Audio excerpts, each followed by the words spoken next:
어, 에스겔서 37장 3절에 보니까 환상입니다만은 에스겔 골짜기에 마른 뼈를 보고 에스겔에게 하나님이 질문합니다. 인자야, 이 뼈들이 능히 살겠느냐? 그랬을 때 에스겔이 뭐라고 대답했습니까? 아, 그럼요. 살고도 남죠. 안 되겠는데요. 이렇게 대답하지 않고 하나님이 아십니다. 그랬거든요. 참 대답을 잘했다고 생각합니다. 여러분, 지금 어린 후대들을 다 빼앗겼습니다. 마귀한테 선점당했어요, 여러분요. 저는요, 갈수록 한이 생겨요. 예전에도 렘넌트를 살려야 되겠다 이런 마음을 가졌습니다만은 요즘처럼 이렇게 렘넌트에 대한 이런 생각을 많이 하는 때가 없었습니다. 여러분, 저 지금 흑암에게 선점당한 흑암 문화에 빠진 저 어린 후대들을 살릴 수 있겠느냐? 하나님 물으실 때 여러분 어떻게 대답하시겠습니까? 제가 금요 기도회 때 말씀드렸잖아요. 낙과는 금물이다. 네 가지 우리가 금물입니다. 금물. 낙과는 금물이에요. 그럼요. 이 뼈들은 뭐 살고도 남겠죠. 이렇게 대답하지는 않았습니다. 뼈들이 군대 구실을 할 수 있는 군대가 되는 것이 그렇게 쉽습니까? 물론 하나님이 하시는 일이지만은 여러분 그냥 여유가 있으니까 렘넌트를 위해서 헌신하고 시간을 드리고 헌금 드리고 이래 가지고 렘넌트 어린 후대를 살릴 수 있다고 생각하십니까? 부담 없이 여러분 렘넌트 운동을 할 수 있다고 생각하세요? 그렇지 않습니다.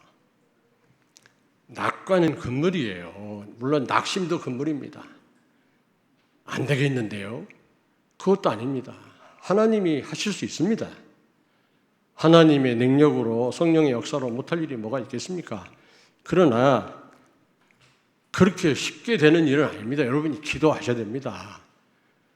정말 거룩한 부담이 있어야 돼요. 눈물의 기도가 있어야 됩니다. 무릎이 아프도록 엎드리는 그런 기도 없이 우리 어린 후대들을 우리가 렘넌트로 세울 수 없습니다. 에스겔 골짜기에 마른 뼈가 그렇게 간단하게 큰 군대가 되겠습니까? 생각을 해보세요. 마른 뼈가. 지금 귀신 문화, 음란 문화에 빠져 있는 우리 어린 후대들을 렘넌트로 세우는 일이 여러분 부담이 없이 그냥 쉽게 될 일이라고 생각합니까? 좀 남은 돈 좀 헌금 좀 하고 조금 시간을 내서 헌신하고 기도하는 것 같고 될 일이 아니에요, 여러분. 큰 부담이 따라요. 더더군다나 낙심은 금물이에요. 하나님은 하실 수 있는 줄로 믿습니다. 교회에서 무슨 일을 합시다 그러면 너무 쉽게 생각하고요. 대강 다는 아니죠. 많은 분들이 정말 눈물을 흘려 기도하며 참여하는 분들도 있지만 전혀 무관심도 금물이에요. 하나님은 마음을 두고 저 뼈들이 살겠느냐 질문하시는데 무관심하다. 난 모르겠는데요. 그러면 되겠습니까? 그런 성도가 있습니다. 전혀 조금 더 움직이지 않는 성도 있어요. 건축을 해도 선교를 해도 헌금 안 하는 성도 있어요. 중직자가. 그래가지고 될 일이 아니라니까 여러분. 그렇게 대강 해갖고 될 일이 아니에요. 정말 눈물의 기도가 필요하고 여러분의 전 삶을 드리는 헌신이 필요합니다. 거룩한 부담이 따라야만 되는 일이에요. 그리고 마지막으로 다른 방법 금물이에요. 오직 성령으로만 가능해요. 인간의 노력이나 어떤 경제만 가지고 지식만 가지고 세상 방법 갖고 될 일이 아니라니까. 어린 후대들을 우리가 살리는 일은 하나님만이 가능한 일인 줄로 믿습니다. 그러므로 좀 우리가 너무 쉽게 생각해도 안 되고 너무 안 된다고 생각해도 안 되고 무관심하면 더더군다나 안 되고요. 여러분 자녀가 아무리 잘 살아도 옆에서 다 망하는데 잘 살 수 있을 거라고 생각합니까? 그리고 더더군다나 다른 방법 갖고 안 돼요. 대학교에만 맡겨서는 안 돼요. 세상 시스템에만 맡겨서는 안 된다니까. 하나님의 방법으로만 가능한 줄로 믿습니다. 렘넌트 서밋 24 교회 시스템을 놓고 기도하셔야 됩니다. 숫자가 중요한 건 아닙니다. 죄송합니다만은 제가 저 동원교회라고 서울 영도동에 있는데요. 동아제약 바로 건물 앞에 있어요. 거기서 고등부를 맡겨주시더라고. 60명 모이는데 한 250명으로 부흥시켰어요. 복음도 모르는데. 우리 주일학교 선생님들 많이 수고하시지만은 좀 생각을 바꾸셔야 돼요. 진짜 그렇게 쉽게 그냥 주일날 잠깐 만나가지고 말씀 전달해가고 될 일이 아니라니까. 낙관은 건물이라니까요. 세계복음화. 좀 여러분이 한을 가지고, 우리 렘넌트에 대한 한을 가지고 메시지 계속 나오잖아요. 교회 체제를 렘넌트 운동 체제로 완전 바꿔라. 그 말씀이 그냥 나온 게 아니라고 생각합니다. 아무리 생각을 해봐도 오늘 오후 예배 마친 다음에 오늘 교육위원회로 모이더라고요. 교육국이 아니라 교육위원회라고 따로 있어요. 담당자하고 부장까지 모이나? 담당자들만, 부장까지 모이는데 처음으로 제가 한번 참여해서 부탁드리려고 그래요. 많이들 수고하셨지만 정말 우리가 진짜 부담을 가지고 눈물을 흘려 기도해야 된다. 일을 놓고 어린 후대들을 놓고 우리 성도들을 쉽게 되는 일이 아니에요. 그냥 교회에서 할 때 이렇게 조금 참여 이렇게 갖고는 안 된다니까. 사단은 그렇게 만만한 존재가 아니고요. 하나님은 하실 수 있지만 여러분의 그 눈물의 기도와 거룩한 부담 원하십니다.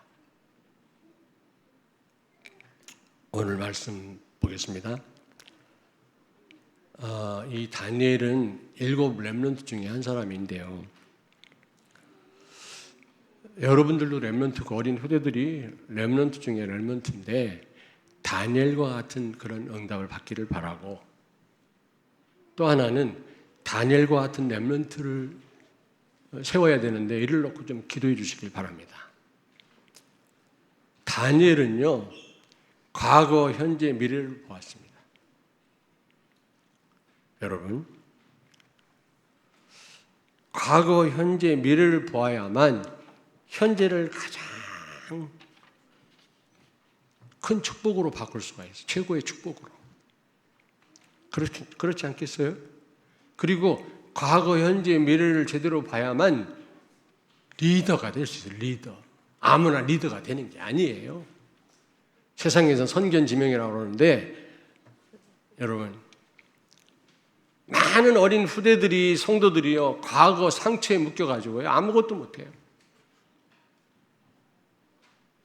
과거에 안 좋은 그런 기억으로 말미암아 늘 시달리는 거 있죠. 그게 사단의 속임수입니다. 과거가 발판입니다. 오늘 이 자리에 나를 있게 하신 바로 발판이고 또 사역의 발판인 줄로 믿습니다. 그리고 미래는 분명히 하나님 나를 들어서 렘넌트로 부르셨기 때문에 나를 통해서 전 세계를 살리실 것입니다. 내가 무슨 일을 하든 하나님 나를 그렇게 쓰실 것입니다. 저주 가운데 묶여있는 자들을 나를 통해서 해방시키실 것입니다. 이런 소망이 있다면 오늘을 최고의 축복으로 만들 수 있지 않겠습니까? 안 그래요? 과거에 널려있는 사람, 오늘이 불행합니다. 미래에 소망이 없는 사람, 현실을 못 이겨요. 아무리 현실이 어려워도 미래에 소망이 있는 사람은 현실을 이겨냅니다. 그런데 어떤 분은요, 에이, 나중에 내가 더 응답 받으면 주를 위해 헌신하지. 아이고 참, 미래는 여러분의 것이 아닙니다. 미안하지만 한 치 앞도 내다보지 못하는 우리가 어떻게 미래를 장담할 수 있겠습니까? 안 그래요?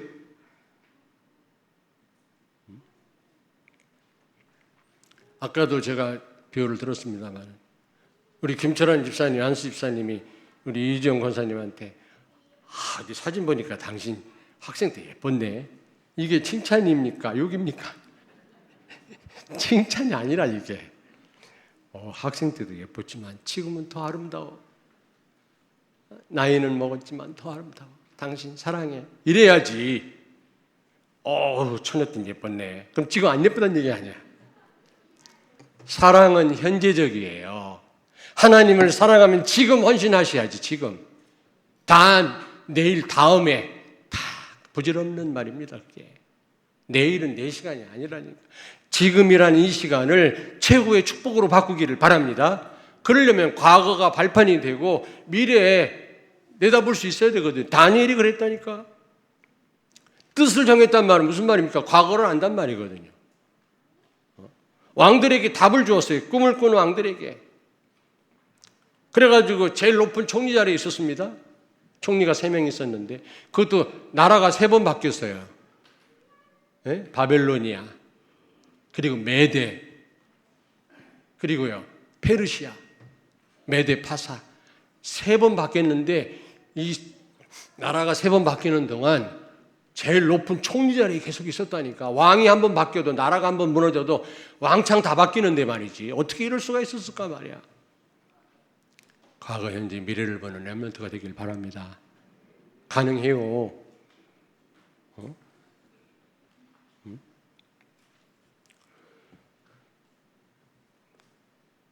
옆에 있는 분한테 말씀하세요. 현재를 가장 큰 축복으로 만듭시다. 여러분, 과거가요, 아무리 힘든 과거였지만 그게요, 발판이 안 되면 그렇게 안 돼요. 아시겠습니까?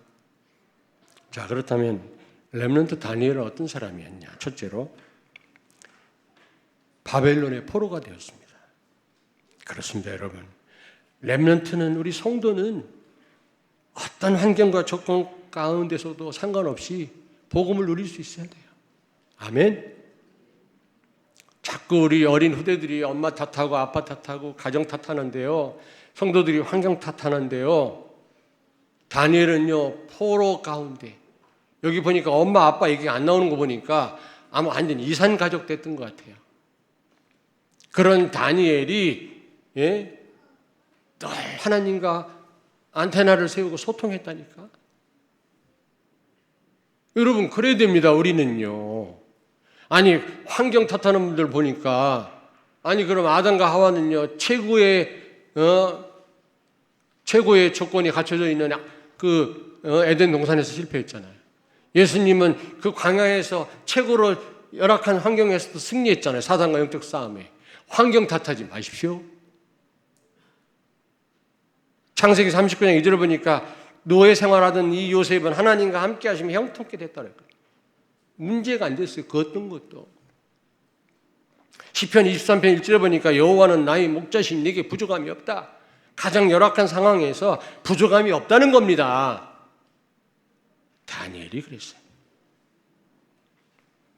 두 번째로 그는 아까도 말씀드렸습니다만 가장 높은 총리직에 있었어요. 총리가 3명인데 영의정, 좌의정, 우의정, 우리도 있었잖아요.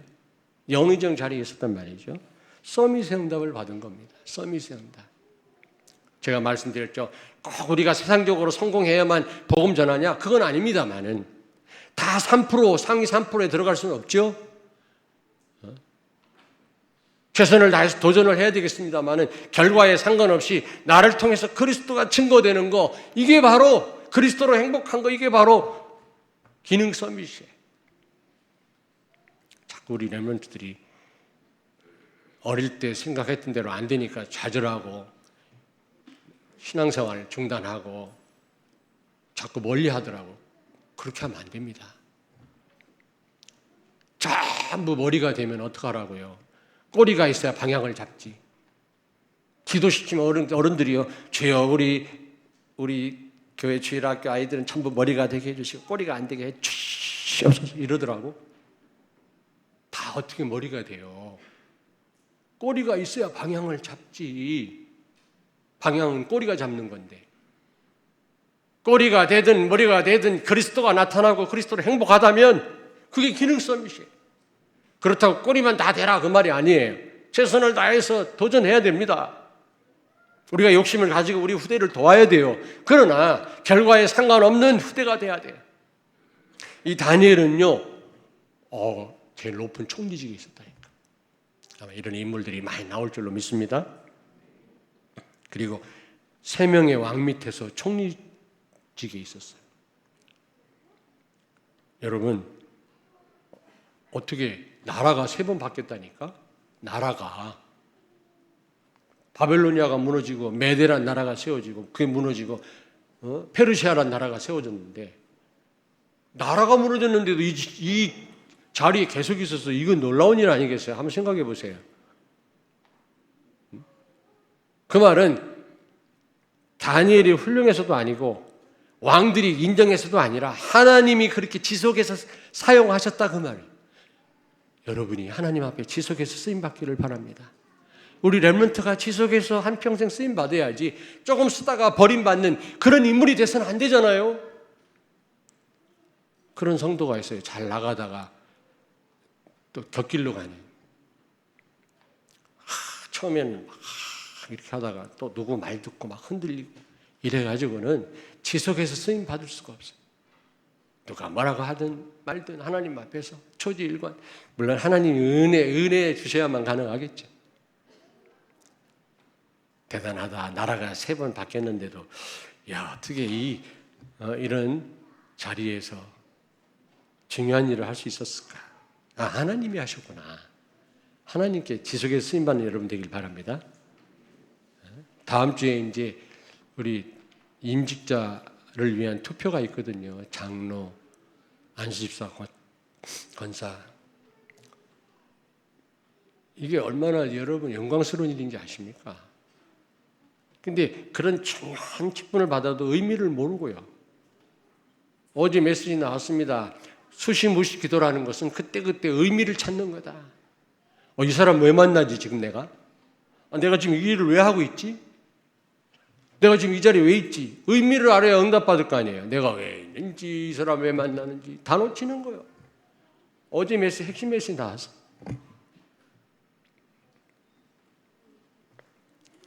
정시기도는 뭡니까? 오늘을 가장 축복되게 하는 겁니다. 어쨌든 여러분 굉장히 이제 다음 주는 중요한 날인데요. 여러분 지속해서 쓰임 받아야 돼요. 처음에는 막 눈물을 흘리고 막 내가 임직식에 가보면은 이 안수 요원으로 안수하잖아요. 그리고 막 악수도 하고 오면은 울어요. 깍도 있고 물 흘리면서 콧물 흘리면서 감동되나 봐. 막 장로가 되고 권사가 되고 특히 여자분들이 그래 놓고 계속해서 쓰임 못 받아. 이 말 듣고 저런 사람 말 듣고 막. 다니엘은 그렇지 않았어요. 지속해서 쓰임 받았어요. 그리고 그는 왕들이 꾼 꿈을 해석해 줬어요. 아무도 해석 못 하는데 또 자기가 꾼 꿈을 또 설명해 줬어요. 기도의 사람이란 증거입니다. 다니엘서 6장 10절을 찾습니다. 다니엘서 6장 10절.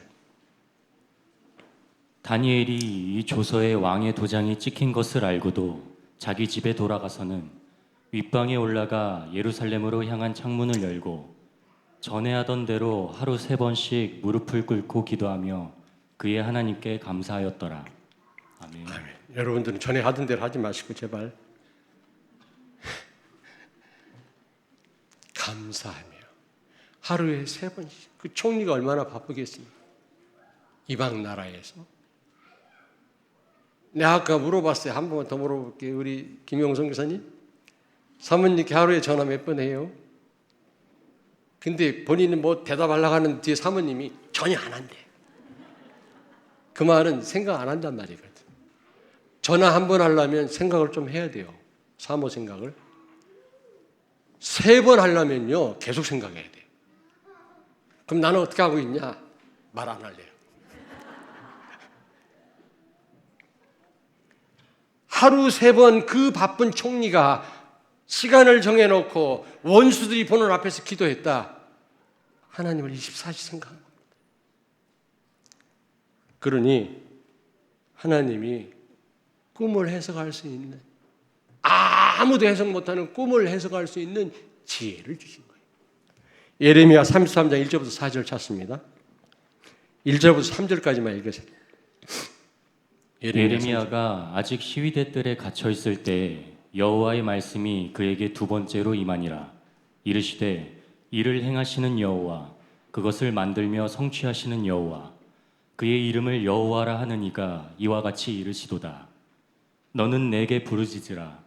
내가 내게 응답하겠고 내가 알지 못하는 크고 은밀한 일을 내게 보이리라. 아멘. 기도의 사람이었단 말이거든요. 여러분이 기도하면 하나님이 그 누구도 따라올 수 없는 지혜를 주십니다. 요셉도 그랬고요. 다니엘도 그랬고요. 그렇지 않습니까? 다니엘이 아니었으면 다른 박사, 술사 아마 다 죽임당했을 거예요. 내 꿈을 해석 못하는 놈은 다 죽이겠다. 그랬거든요. 바로도 그랬고요. 근데 요셉 때문에 다 살지 않았습니까? 아니, 극동 지역 전체가 요셉 때문에 다 살았어요. 그 꿈을 해석해가지고 7년 풍년이 들 때 곡식을 저장해 놨거든요. 여러분, 기도 회복하시기 바랍니다. 저는 정치 기도 중에 기도가 새벽 기도라고 생각합니다. 혹시 그렇게 할 수 없는 분은 나름대로 그런 기도 시스템이 필요합니다.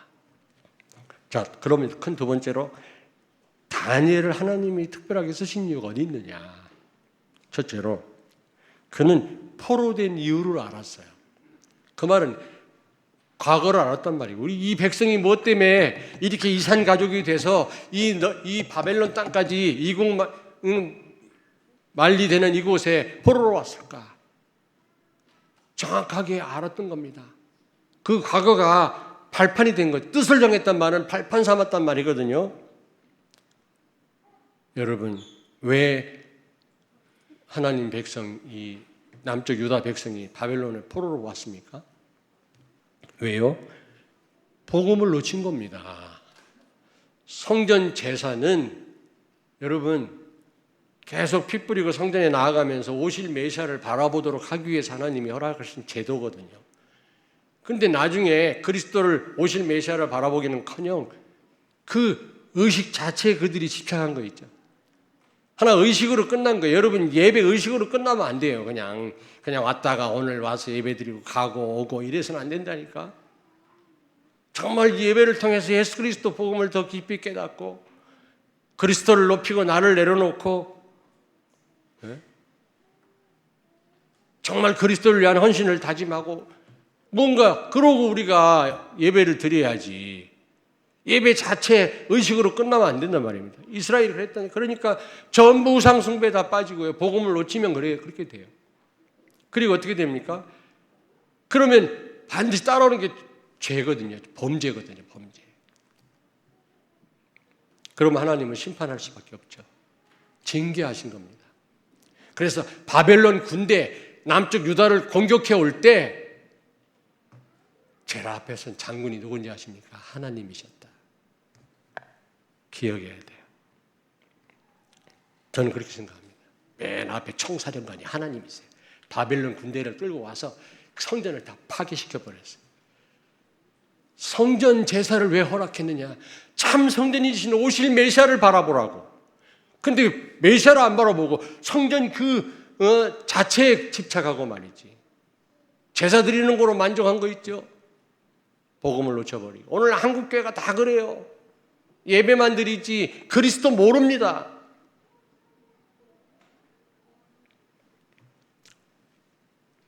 그러니 어떻게 사명을 감당합니까? 그래서 제가 저를 이상하게는 보지 마십시오만 내가 복음 모르는데 하나님 안 계시다. 내가 생각할 때는 감옥만 안 갈 정도로 내가 마음대로 살지 않았겠나. 어? 아니 물론 실제로 이렇게 돼봐야 알겠죠. 제가 잘 이해 못하는 게 예수도 안 믿으면서 거룩하게 살려고 하는 불신자 보면 이해가 안 돼요. 누구를 위하여 종을 울리냐? 그냥 살다가 죽어서 없어질 인생인데 엔조이 하지 뭐 하냐? 하나님이 계시고 내세가 있다면 우리는 아무렇게나 살 수 없잖아요. 엄청난 구원을 받았다면 우리가 복음 놓치면 다 놓치는 거예요, 여러분요. 간단한 게 아닙니다. 아무리 찬양하고 날고 뛰고 막 기도원 가서 펄펄 뛰어도 복음 모르면 어느 날 다 식어져요, 다. 그렇게 우리가 신앙생활 했잖아, 예전에요. 이사야 49장 6절을 쳤습니다. 아니 다니엘서 9장 10절 쳤습니다. 다니엘서 9장 10절. 우리 하나님 여호와의 목소리를 듣지 아니하며 여호와께서 그의 종 선지자들에게 부탁하여 우리 앞에 세우신 율법을 행하지 아니하였음이니이다. 아멘. 아멘. 그렇게 선지자를 보내서 오실 메시아를 설명하고 율법을 지키라고 말했는데도 이스라엘이 듣지 않았다. 유다가. 그래서 포로가 된 겁니다. 그러다 보니까 뜻을 정했다 그랬어요. 뜻을. 이사야 6장 13절 여러분 복음과 렘넌트 언약을 굳게 붙잡았단 말이에요. 하나님은 뭔가 포로로 붙잡혀가고 완전히 소망이 없어졌지만 그러나 이 시대를 살릴 렘넌트를 남겨놓으셨다. 나를 렘넌트로 불렀다. 예수는 그리스도다. 오실 메시아. 모든 문제 해결자다. 이 언약을 굳게 붙잡았단 말이에요. 뜻을 정했단 말이에요. 왜 포로로 왔는지를 알기 때문에 과거를 알기 때문에 현재를요 가장 큰 축복으로 만든 거 있죠. 바벨론 진미를 거부했다. 진미. 다니엘서 1장 8절을 다시 한번 찾습니다. 다니엘은 뜻을 정하여 왕의 음식과 그가 마시는 포도주로 자기를 더럽히지 아니하리라 하고 자기를 더럽히지 아니하도록 환관장에게 구하니. 아멘. 그 바벨론에서 나온 음식은 아마 듣도 보지도 못했던 고급 음식이 나왔을 겁니다. 근데 이게 우상 앞에 바쳤던 음식이라고 그러더라고요.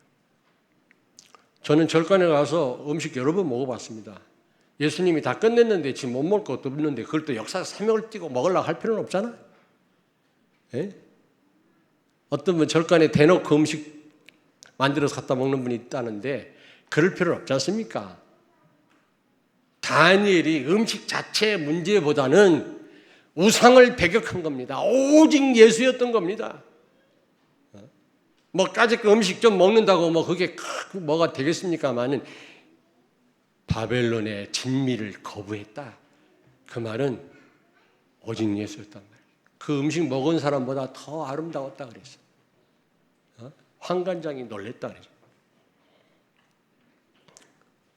오직 예수 그리스도 언약 붙잡기를 바랍니다. 그리스도 언약 잡은 그 안에 다 있다니까요, 여러분. 그리스도로 충분합니다. 우리가 염려할 만큼 모자란 분이 아닙니다. 바벨론 음식을 먹어야만 건강해지고 아름다운 모습을 띱니까? 안 그렇습니다. 성령 충만하면 끝납니다. 우리가 열심히 해서 뭘 보태야만 됩니까? 아닙니다. 하나님은 100% 은혜로 우리를 인도해 나가십니다. 그리고 그는 절대적인 감사를 했어요. 하나님 앞에. 다니엘서 6장 10절에 세 부류의 사람이 있다고 그러죠. 기쁜 일이 있어도 감사할 줄 모르는 사람, 그리고 기쁜 일이 있을 때만 감사하는 사람, 죽음과 고난 가운데서도 감사할 수 있는 사람. 다니엘이 그랬어요. 어떤 자매가 저하고 이게 이제 말씀을 나누다가 너무 불신앙을 하길래 영적 문제가 좀 많이 있는 자매예요. 그래서 내가 집에 가서 받은 바 축복을 좀 써봐라 그랬죠. 생각도 안 나고 처음에 쓰기가 어려웠는데 쓰다 보니까 눈물이 나더래요. 받은 바 축복이 어마어마하더래요. 이렇게 써보니까. 여러분은 이미 그리스도와 함께 모든 축복을 다 받았어요. 우리가 모를 뿐이에요. 성경을 모르니까 모르는 거예요. 그래서 자꾸 믿음은 들으면서 한다고 자꾸 들어야 돼요. 내가 받은 바 축복을 아는 만큼 내가 누리거든요. 모르니까 와 있는 축복도 못 누리고 있는 겁니다, 지금.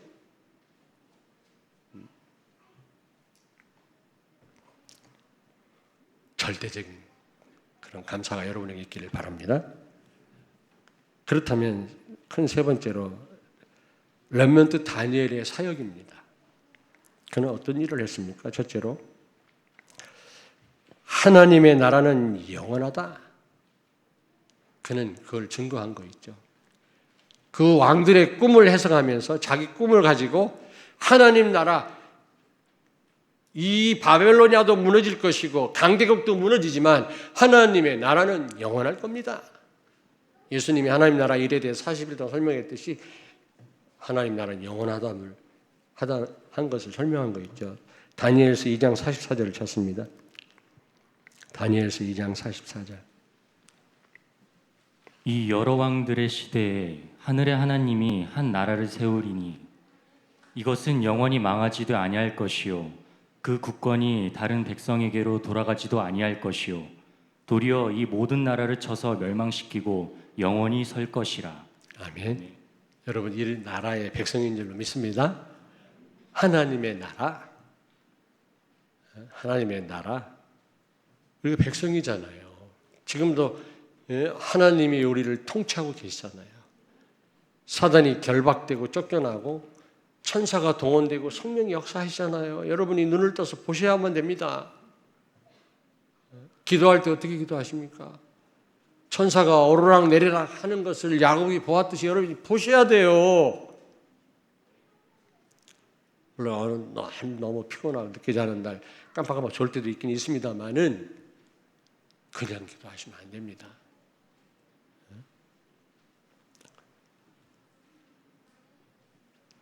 로마도 멸망당하고 다 미국 같은 나라는 망하려면 1000년이 걸린다고 그러는데 저런 나라도 지금 완전히 혼합주의에 빠졌어요. 얼마나 우상이 많고요. 동성연애를 합법화하고요.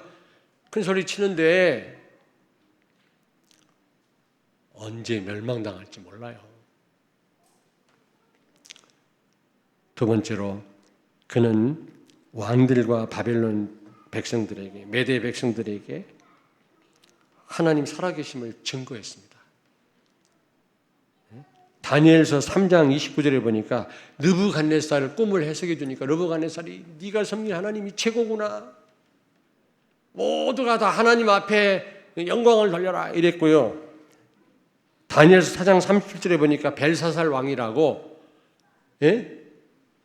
벨사살 바벨론 왕인데요. 마지막 왕인데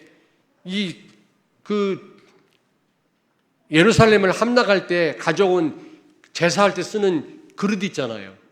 이 그릇에다가 술을 부어가지고 잔치하고 있는 거 있죠. 하나님께 제사할 때 쓰는 도구에다가 술을 부어가지고 마시다니. 그러니까 손가락이 나타나가 벽에다가 글을 쓰는 거예요. 왕이 가슴이 철렁해가지고 저거 무슨 말이냐 도대체. 아무도 해석할 자가 없는데 다니엘이 해석한 거예요. 하나님이 너를 죽인다고 그랬다. 너 얼마 못 사, 왕한테. 그랬더니 왕이 뭐라고 고백했습니까? 하늘의 왕을 찬양하며 그의 일이 다 진실하고 그의 행하심이 의로우시며 교만하게 행하는 자를 그가 능히 낮추심이라. 이 말하고 깨하고 죽었어요. 다니엘서 4장 37절. 다리오 왕이 사자 굴 속에 살아나온 그 다니엘을 보고 하나님께 영광을 돌렸어요. 그렇습니다. 우리 렘넌트를 보고 여러분을 보고 하나님은 살아계시구나. 왕 중에 왕이시구나. 우리의 생사하복을 주관하시는 분이시구나. 그런 고백을 할 수 있어야 되지 않겠어요? 그리고 세 번째로 포로에서 돌아올 것에 대한 것을 믿고 기도했어요. 이 민족을 불쌍히 여기사 예레미야에게 약속했던 그 언약이 이루어지게 해 주옵소서. 예레미야가 그랬거든요. 남쪽 유다가 바벨론의 포로로 붙잡혀 갈 건데 70년 만에 돌아올 것이다. 근데요, 북쪽 이스라엘은 아수르로 포로로 붙잡혀 가는데 몇 년 만에 돌아올 거라는 언급이 없어요. 불신자는 망하면 영원히 망해요. 여러분은 어려움 당해도 잠깐이에요. 하나님은 오래 두시지 않습니다. 성도를. 아멘.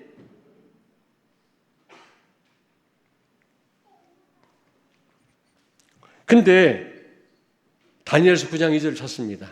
다니엘서 9장 2절. 곧 그 통치 원년에 나 다니엘이 책을 통해 여호와께서 말씀으로 선지자 예레미야에게 알려주신 그 연수를 깨달았나니 곧 예루살렘의 황폐함이 70년 만에 그치리라 하신 것이니라. 아멘. 아멘. 두루마리 아마 그 성경이 있었나 봐요. 그걸 보고 예레미야가 하신 말씀을 마음에 두고 확신을 가지고 기도하는 거예요. 주여, 이 민족이 돌아가게 해 주시옵소서. 세기복음으로 그래야 눈물을 기도해야 돼요. 낙관은 근본입니다. 쉽게 되는 일이 아니에요. 여러분이 설렁설렁 해갖고 될 일이 아니라니까. 정말 눈물의 기도가 필요해요. 진정한 헌신이 필요해요. 거룩한 부담이 있어야 됩니다. 그거 없이 그냥 여건이 되면 하고 그냥 대강 하고 누가 해주겠지 이래 갖고는 안 된다니까요, 여러분. 그러면서 다니엘서 9장에 보니까 이스라엘 백성들의 죄악을 놓고 계속 기도한 거 있죠. 우리 민족을 용서해 주십시오. 여러분, 회개의 열매, 성령의 9가지 열매도 있지만 회개의 열매라는 게 있습니다. 예? 아름다운 열매입니다. 그것도요. 하나님 보실 때 잘못했으면 회개할 줄 알아야지. 인정할 줄 알아야지. 나는 그 인정 안 하는 사람이 제일 깝깝해요. 잘못한 건지도 몰라. 어떤 사람은 또 더더군다나. 참, 그거 어떻게 해야 되겠습니까? 그렇다 지적할 수는 없고. 그럼 또 삐져. 자기가 알아야 되는데 몰라. 혹시 내가 그런가? 혹시 내가 그럴 것 같으면 얘기 좀 해주십시오. 제발 와서. 삐지지 않을 테니까. 근데 회개가 뭡니까? 죄가 뭡니까? 복음에서 빗나간 게 죄예요. 율법 전서에 나오는 게 죄가 아니라 복음에 빗나간 게 믿음으로 하지 않는 모든 것이 죄예요. 그럼 회개는 뭡니까? 복음으로 돌아가는 거예요. 그리스도를 바라보는 거예요. 가룟자처럼 그냥 마음에 뉘우치면 그거는요 진정한 회개가 아니에요. 복음으로 돌아가는 거예요. 내가 범죄한 것은 그리스도 이 언약을 놓쳐서 그렇습니다. 예수는 그리스도입니다. 이게 회개지. 내가 잘못했어요. 하나님, 내가 어떻게 눈물 흘린다고 회개가 아니라니까. 뉘우치는 거지. 그거는 아무 소용이 없어요. 그거는. 다니엘이 얼마나 한번 다니엘서 9장을 좀 쭉 읽어보십시오. 얼마나 기도했는지 몰라. 우리 민족을 용서해 주시고 복음 놓친 거, 우상 섬긴 거. 아니 성전 제사는요 모든 게 피 뿌리는 거, 성전 자체 제사장 다 예수 그리스도를 가리키는 겁니다. 예수 그리스도의 그림자예요. 실체는 예수 그리스도예요. 오실 예수님 바라보라고 그 제도를 허락하신 건데, 성전이 하나님 미팅하는 곳 아닙니까? 근데 그거는요 제한적이에요. 아무나 제사장이 대신 하나님 만나고요. 계속 각 범죄할 때마다 나가서 만나는 겁니다. 그러나 예수 그리스도 영접함으로 하나님 영원히 모셨잖아요. 성전의 기능을 완벽하게 수행하신 분이 예수님이라니까.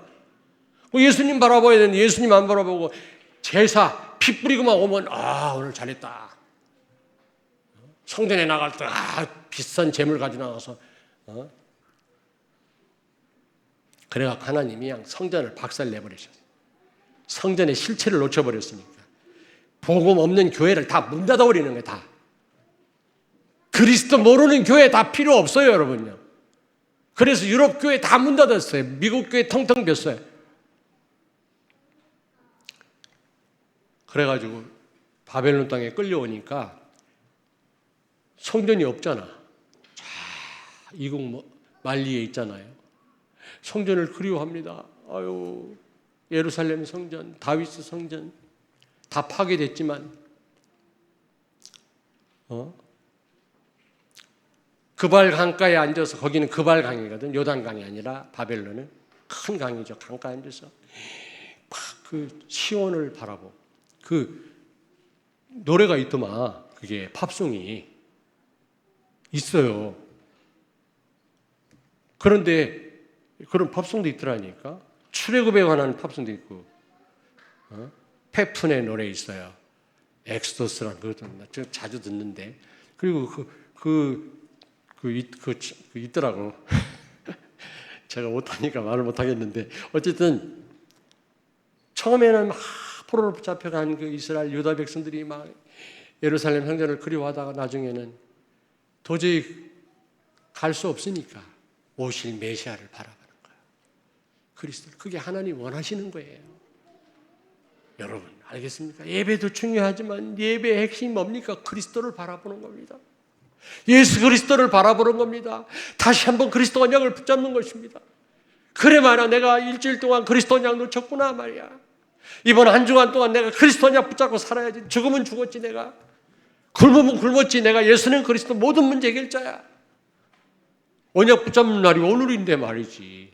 구약에는 안식을 내다보고 일주일을 살았다면 토요일이 안식일 날이잖아요. 근데 우리는 안식 첫날, 주 첫날부터 우리는 안식을 이미 받고 시작하는 거예요. 구약 백성들하고 달라요. 여러분에게 이미 참된 안식이 주어진 줄 믿습니다. 그리스도 모셨잖아요. 우리는요, 구약처럼 일주일을 살면서 토요일 날을 향해서, 안식을 향해서 막 달려가는 자들이 아니라 이미 안식을 누리면서 가는 거예요. 여정을. 얼마나 달라요, 여러분.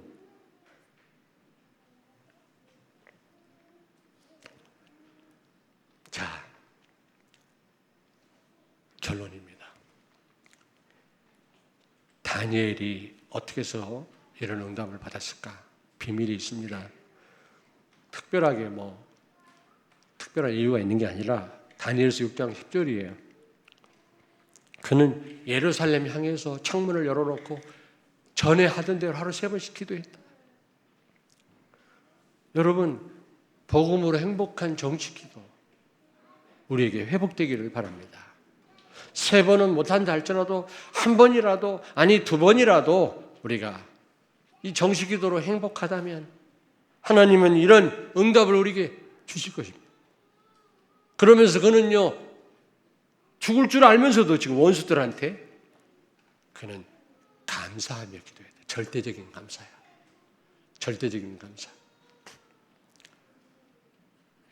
불신자들은 조건이 돼야, 기쁜 일이 있어야 감사하지만, 또 기쁜 일이 있고 조건이 됐는데도 감사할 줄 모르는 사람이 있지만, 우리는 조건이 안 돼도, 환경이 안 돼도 이미 그리스도와 함께 모든 걸 받았기 때문에 우리는 절대적인 감사, 우리에게 있어야 될 줄로 믿습니다. 기도하겠습니다. 살아계신 하나님 은혜를 감사합니다. 7